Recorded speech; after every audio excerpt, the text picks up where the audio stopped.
এমনই একটা সময় তার দোকানে আমাদের গল্পের নায়িকা সেইডি একটি চারা গাছ কিনতে আসে। কোল যখনই সেইডিকে দেখে তখনই তার ভেতর এক ধরনের পরিবর্তন লক্ষ্য করা যায়, অর্থাৎ বোঝাই যাচ্ছিল সে সেইডিকে পছন্দ করবে। সেইডি তার কাছে চারা গাছ কেনার কথা বললে তবে সে জানে অধিকাংশ সময় সে বাইরে থাকে, অর্থাৎ তাকে এমন গাছ নিতে হবে যার যত্ন কম লাগে। কিন্তু কোল তাকে কিছু গাছ দেখায়, তখন সে বলে এসব গাছকে 2-3 দিন পর পরই পানি দেওয়া লাগে।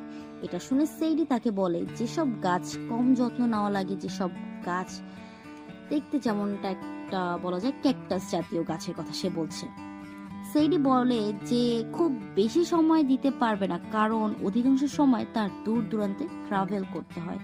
এমন সময় কোল তাকে সাজেশন করে যে আপনি তাহলে এক কাজ করতে পারেন, প্লাস্টিকের গাছ নিতে পারেন, এগুলো কখনোই